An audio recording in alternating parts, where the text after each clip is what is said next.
स्वागत है आपका उस कार्यक्रम में, उस विशेष प्रस्तुति में जिसका नाम है हे प्रभु आनंददाता।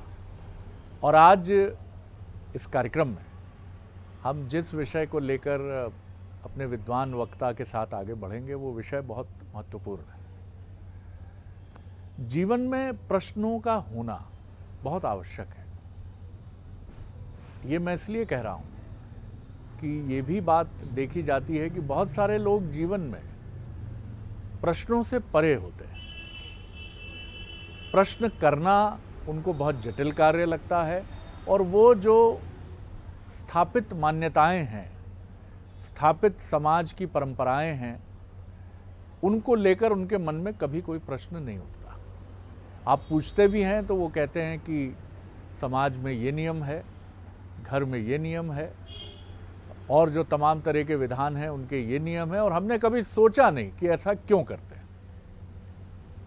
लेकिन जब प्रश्न आपके मन में होते हैं और वो सही जगह पूछे जाते हैं, विशेषकर मैं बहुत स्पष्ट रूप से इंगित करूंगा कि सही गुरुजनों के समक्ष वो प्रश्न रखे जाते हैं तो जो उत्तर मिलते हैं वो जीवन को रूपांतरित कर देते हैं। इसका बहुत ही सार्थक उदाहरण है कर्मक्षेत्र और कुरुक्षेत्र। कुरुक्षेत्र में कृष्ण और अर्जुन का संवाद। अब आप देखिए कि उस युद्ध भूमि में, ये बात हम पहले भी चिंतन मनन की प्रक्रिया में ले चुके हैं, कि उस पूरी युद्ध भूमि में बहुत सारे लोग हैं जिनके मन में शंका है युद्ध को लेकर, अपने अस्तित्व को लेकर, अपने शुभचिंतकों के वजूद को लेकर। लेकिन प्रश्न कोई नहीं कर रहा है क्योंकि सब जानते हैं, कुछ इस लोकलाज से डरे हुए हैं कि क्षत्रिय हैं, अगर अभी प्रश्न करें कि युद्ध क्या अनिवार्य है तो लोग कहेंगे कायर है, क्या प्रश्न कर रहा है। कुछ लोग जिस पक्ष के साथ खड़े हैं उस पक्ष की मर्यादा की वजह से चुप हैं, और कुछ युद्धोन्मादी हैं जिनको युद्ध इतना प्रिय है कि वो चाहते हैं कि ये संसार तलवार से, धनुष से, शस्त्रों से ही तय होना चाहिए कि इस धरा पर किसका शासन हो। लेकिन इसके बीच में दुनिया का सर्वश्रेष्ठ धनुर्धर कांपने लगता है युद्ध भूमि में, और चूंकि सखा कृष्ण है तो संकोच नहीं करते हैं, सीधे पूछते हैं कि मुझे बहुत डर लग रहा है माधव, क्या करूं मैं। और बिल्कुल सही व्यक्ति से सही प्रश्न। और इसीलिए एक अद्भुत पुस्तक हमें मिलती है, पूरे विश्व को मिलती है, गीता। अर्जुन की शंकाओं का तो समाधान होता ही है। आज वो पुस्तक पूरे विश्व की शंकाओं का समाधान कर रही है। आज इसी पर हम बात करेंगे। हमारे साथ हैं मानस मर्मज्ञ, भगवत गीता के अद्भुत अध्येता प्रोफेसर सुरेंद्र बिहारी गोस्वामी जी। प्रणाम कर रहा हूँ गोस्वामी जी, और विषय आपके समक्ष है। आज अपने जो विषय रखा है उस विषय को सुनकर मुझे ये लगा कि जीवन भी एक प्रश्न है। प्रश्न है, वाह, बिल्कुल सही है। जीवन से बड़ा कोई प्रश्न नहीं है। और जो जीवित व्यक्ति है, जो जीवन का धारी है, वो उस प्रश्न का बोझ लिए हुए अपने जीवन में जीता है। बिल्कुल, आपने क्योंकि उसको अपनी जिंदगी से इतने सारे प्रश्न होते हैं उसके पास में, लेकिन उसके सारे प्रश्न जो होते हैं वो अनबुझे इसलिए रह जाते हैं क्योंकि वो प्रश्न के लिए अपनी अंतःकरण को खोलता नहीं ना, खुलता नहीं वो, खुलता नहीं। तो बिना खुले जो वो प्रश्न करता है, प्रश्नकर्ता किसी से भी प्रश्न कर सकता है, दुनिया में किसी से भी प्रश्न कर सकता है, लेकिन उसको उत्तर तो उसी से मिलेगा ना जो उस प्रश्न का समाधान जानता हो। तो सबसे पहले उसको ये चिंतन करना चाहिए, प्रश्नकर्ता को अपने अंतर्चित्त में पूर्वग्रह नहीं रखना चाहिए। देखिए, मैं आपको एक बहुत सुंदर उदाहरण दे सकता हूँ। आप डॉक्टर के पास जाते हैं, डॉक्टर के पास जाते हैं, डॉक्टर से आप कपट नहीं कर सकते। डॉक्टर को आप बताते हैं, प्रश्न नहीं पूछते, डॉक्टर आपसे पूछता है। ये मनोवैज्ञानिक प्रभाव देखिए आप।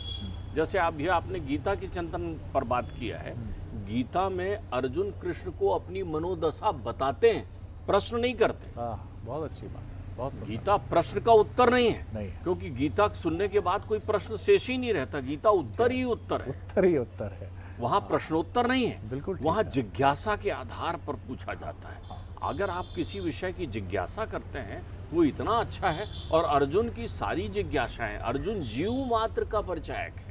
ध्यान रखिए, जीव और ब्रह्म दोनों नारायण और कृष्ण बनकर, नारायण और अर्जुन बनकर अवतरित हुए हैं। एक नर है, एक नारायण है। नर जो है अपनी जिज्ञासाओं का समाधान, यानी जो हमारे वेदों में वर्णित है कि हमारी आत्मा जो है वो इस शरीर में रहकर जीव की अनुभूति करती है और परमात्मा साक्षी भाव से देखता है उसको। तो सारे कर्तव्य कौन करता है? वो शरीर रूपी जीव करता है, सूक्ष्म शरीर। आत्मा कुछ नहीं करता, आत्मा साक्षी है। इसलिए हर मंदिर में साक्षी गोपाल बने होते हैं कि आप आए मंदिर में, उन्होंने देख लिया, हाँ मंदिर में आए, साक्षी गोपाल है। अब यहाँ ये प्रश्न उत्पन्न होता है कि वो अपनी दशा बताते हैं, अंतरदशा, कि मैं ऐसा अनुभूति कर रहा हूँ। उसके बाद जब कृष्ण उनकी उस अनुभूति को ध्यान रखकर, जैसे चिकित्सक उस एक मरीज की सारी बात को सुनकर पूछता है, रात में आपको नींद आई थी, आपको खांसी तो नहीं आती है, आप कितनी बार जो है लघु शंका के लिए जाते हैं, इत्यादि इत्यादि प्रश्न। तो प्रश्न तो डॉक्टर पूछ रहा है ना, तो आप डॉक्टर की तलाश करिए। आपको डॉक्टर की तलाश है। देखिए, बहुत सुंदर सूत्र जब तक आपके पास डॉक्टर नहीं होंगे, क्योंकि जिसके अंतर चित्त में प्रश्न है, देखिए जीवन प्रश्न है, और जीवन आप आए हैं तो 84 लाख योनियों को भटकते हुए आप इस संसार में आए हैं, दुर्लभ शरीर लेकर आए हैं। अब आपके पास प्रश्न है कि आप आए क्यों हैं? आपका घर तो कहीं और है ना, आपको रहना तो यहाँ केवल 100 बरस है ना, अधिकतम 125 बरस जिएंगे आप, और कितने दिन जिएंगे आप? तो क्यों आए हैं, क्या करना है, क्या करूं, कैसे करूं? लेकिन आपके अंतर चित्त में विषय रूपी पूर्वग्रह है। इसलिए जब आपको चिकित्सक मिल भी जाता है तो आप उससे प्रश्न करते समय पूर्वग्रही होते हैं, मन में विकार लिए हुए होते हैं। इसलिए आप उससे यही प्रश्न करते हैं कि मेरी पदोन्नति कब होगी, मेरा लड़का कब अच्छा कमाएगा, मेरे घर में सुख शांति कब आएगी, इत्यादि इत्यादि। आप वो प्रश्न करते हैं जिन प्रश्नों के उत्तर आज आप एक उत्तर लेकर चले जाइए कि आपके लड़के को फलानी जगह प्रवेश दिला दीजिए, वो ऐसा कर लेगा। दूसरे दिन फिर आएंगे आप वो लड़का साहब शराब पीने लगा है, मैं क्या करूं? आप वो प्रश्न पूछते हैं जो अस्थायी प्रश्न है, प्रश्न नहीं है। वो आपके अंतर चित्त में छुपी हुई लालसा है, जिसको आप व्यक्त करके उसके विरुद्ध एक सुखद समाधान चाहते हैं। कोई आपको कह दे नहीं बहुत बढ़िया, सब अच्छा होगा, आप प्रसन्न हो जाते हैं। ये प्रश्न नहीं, प्रश्न पार्वती पूछ रही हैं शिव से। प्रश्न तो पार्वती पूछ रही हैं शिव से, लेकिन किसके लिए पूछ रही हैं वो? देखिए, प्रश्न ऐसा पूछिए जिसमें केवल आपका हित ना हो।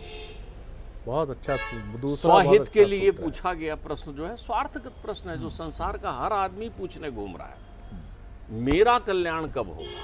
लेकिन कोई ये नहीं पूछ रहा है कि लोक कल्याण किससे होगा ताकि मेरा जीवन सार्थक हो सके। प्रश्न तो ये है ना, आपके प्रश्न में चूंकि गरिमा नहीं है, आपके प्रश्न में चूंकि गहराई नहीं है, आपका प्रश्न क्यों केवल बुदबुदे की तरह है, तो आपके प्रश्न का कोई समाधान भी आपको नहीं मिल पाता। जदपि जदपि सशंका की नहीं सोही, जदपि असंका की नहीं सोही, और कहत सुनत सब कर हित होई।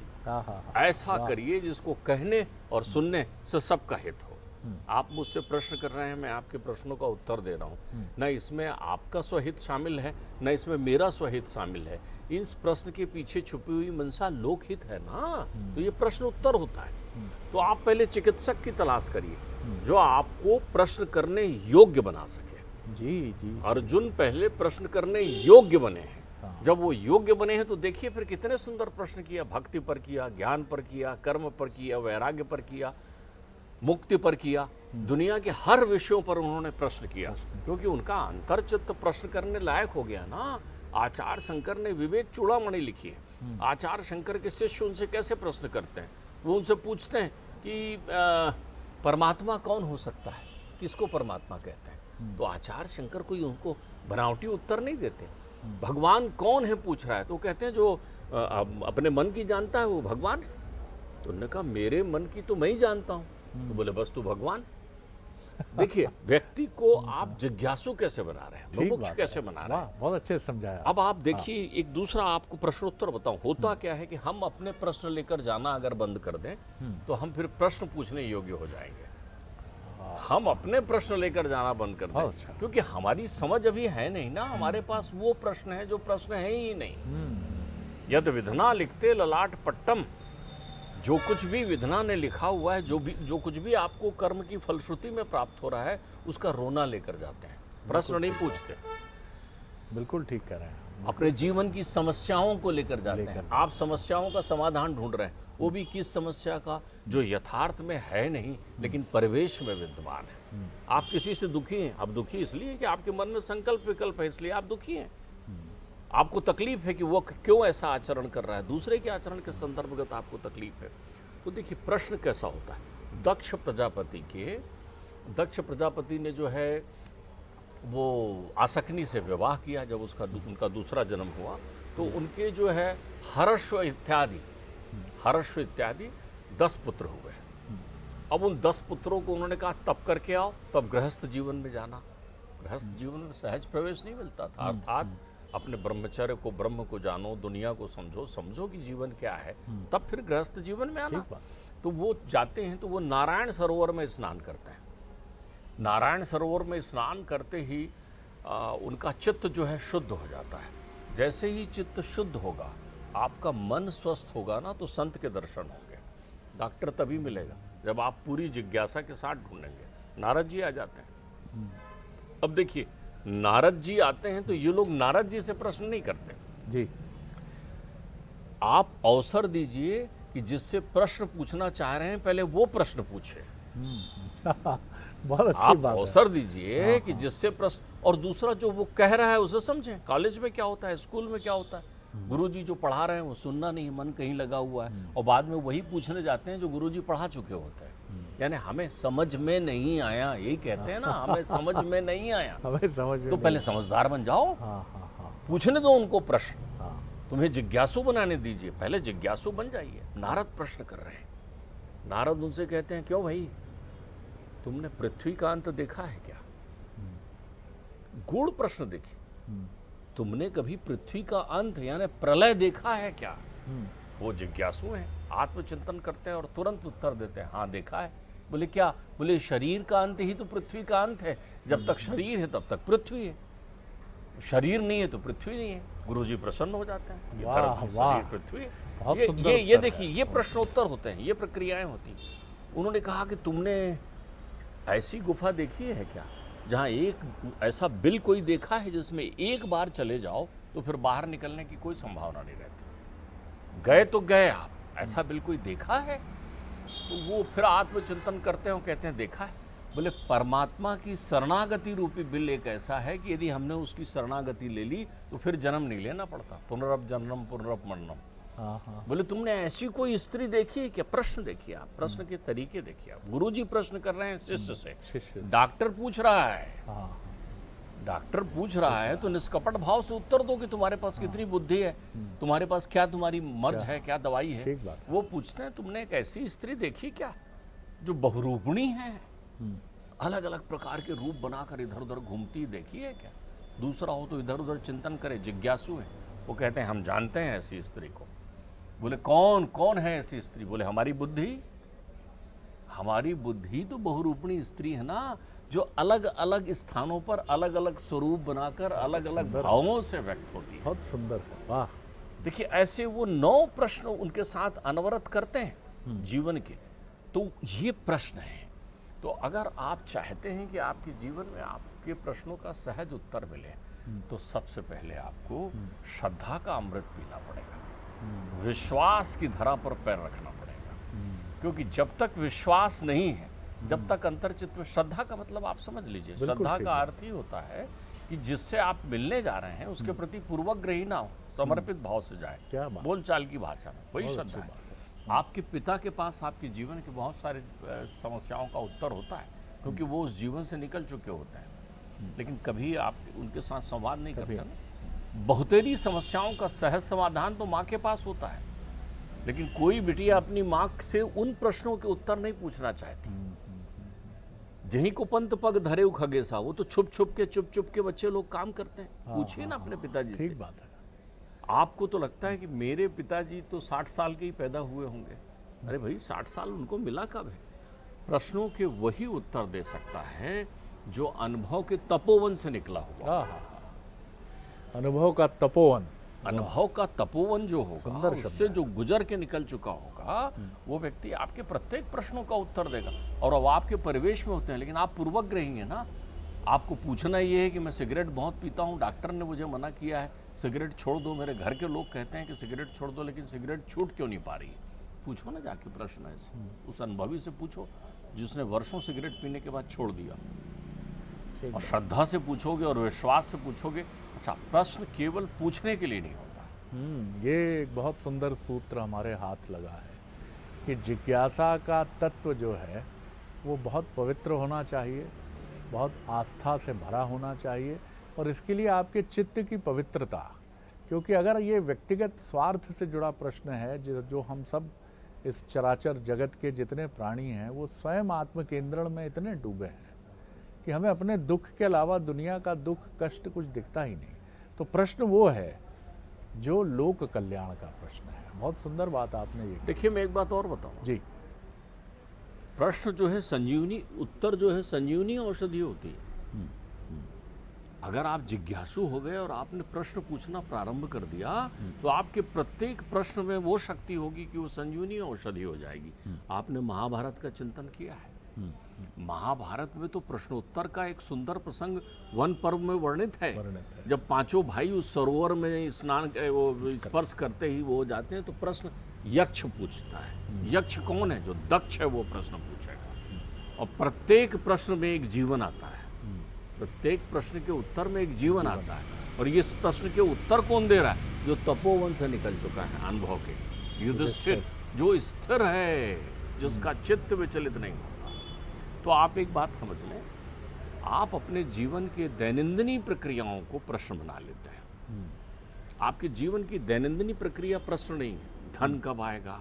अब ज्योतिष के पास जा रहे हैं पूछने के लिए, क्या करें, धन पैसा कब आएगा? हाथ देखकर बताइए। कमाल है, ये आपके पास प्रश्न है। तो अगर आप ऐसा प्रश्न लेकर जाएंगे तो इसके उत्तर देने वाले तो हर गली मोहल्ले में मिल जाएंगे। सही बात है। हर डाल पर बैठा हुआ आदमी आपको बता देगा। बिल्कुल सही। तो एक किसी जिज्ञासु ने किसी से प्रश्न पूछा कि भाई मेरे पास धन कैसे कब आएगा? अरे उन्होंने कहा साहब धन तो छोड़िए, आपके पास पैसा तो आता है लेकिन रुकता नहीं। अबे तो साइकोलॉजिकल उत्तर है, पैसा किसके पास रुकेगा? और रुका हुआ होगा तो भी वो खर्च करेगा। तो आप प्रश्न थोड़ी पूछ रहे हैं, वहाँ जीवन में ठिठोली कर रहे हैं। जीवन इतना नहीं है, जीवन क्या इतना भोला है, जो चाहोगे सो दे देगा। रात रात भर चांद रुलाकर तब मुट्ठी भर शबनम देगा।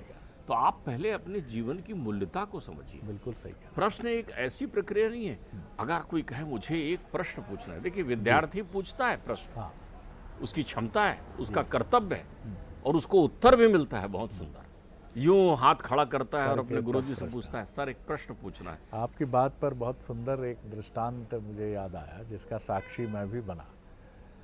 उज्जैन सिंहस्थ 2016, और एक बहुत विज्ञ सन्यासी से मैंने यही प्रश्न किया उनसे कि आपके पास जो लोग आते हैं, मैंने देखा थोड़ी देर उनके पास बैठा था, मैंने पूछा तो वो हंसे, बोले तुम क्या सोचते हो कि ये सब मोक्ष की कामना से आते हैं?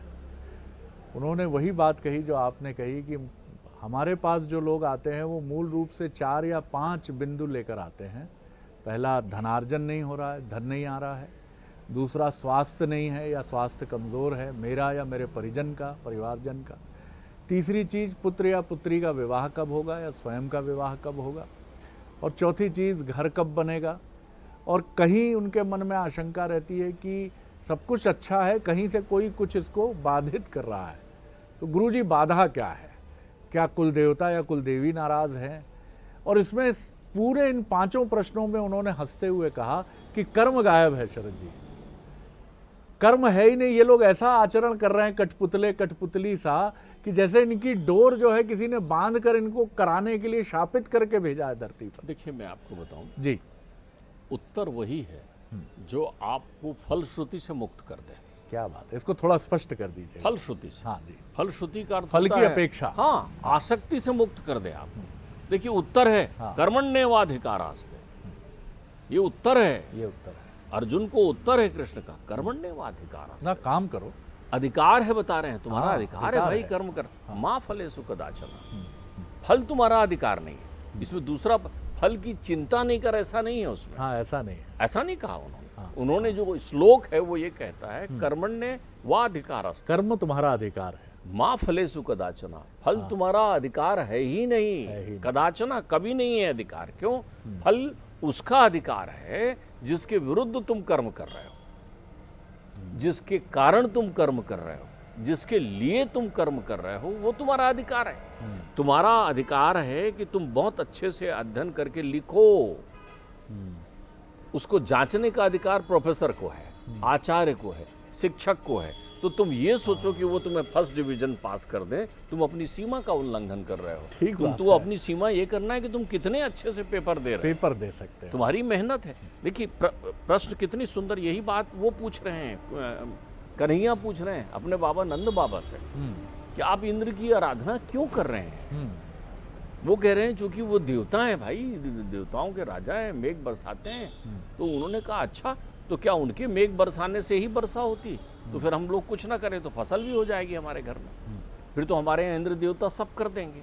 तो वो कहते हैं क्यों? अवश्य में वो भोक्ताभ्यम कृतम कर्म शुभाशुभम। पिताजी, हमें अपने कर्म का फल मिलता है, हम कर्म करते हैं, इसलिए हमको उसके बदले में ये अनाज और सारी चीज़ें मिलती है। तो देखिए प्रश्न हम जो करते हैं, प्रश्नकर्ता प्रमादी ना हो, प्रश्नकर्ता आसक्ति के दायरे में ना हो, प्रश्नकर्ता अपनी मनोकामना और संभावित आशाओं को गठरी बांध कर ले जाकर सामने के वाले के पास ना बैठे। यही कारण है।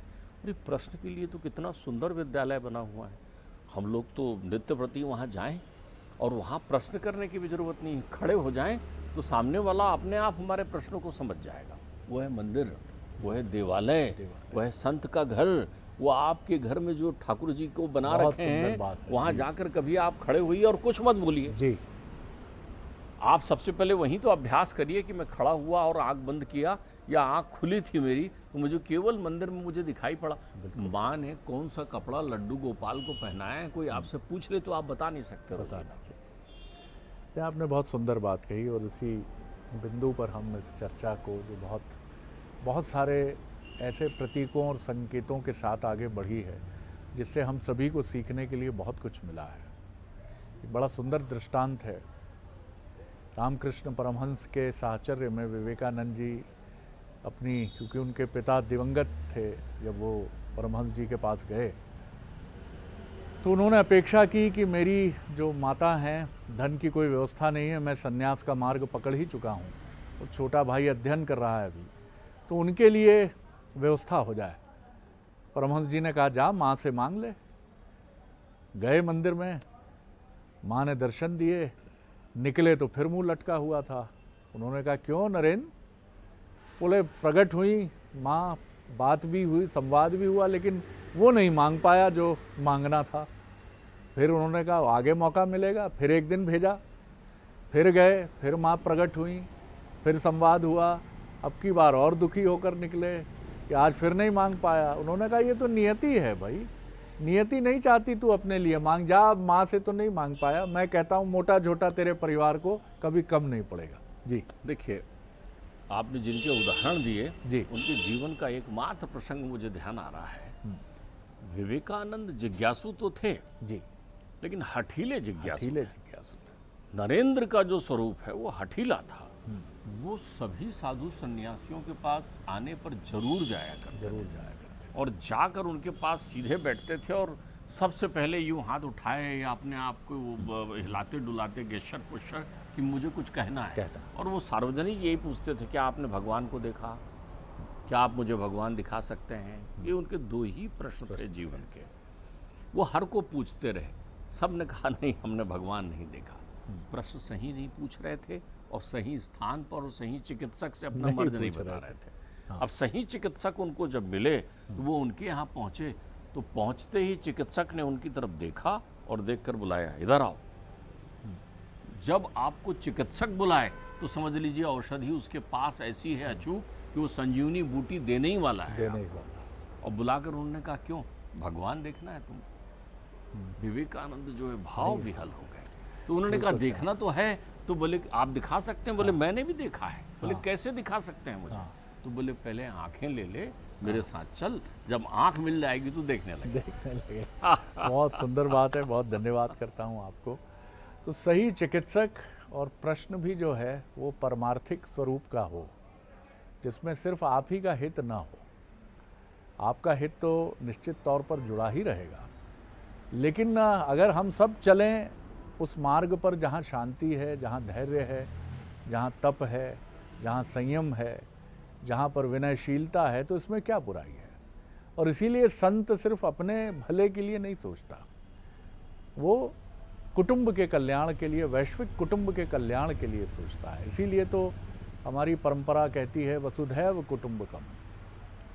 ये पूरा जो विश्व है ये एक परिवार की तरह है, जिसको अंग्रेज़ी में बाद में कहा गया ग्लोबल विलेज।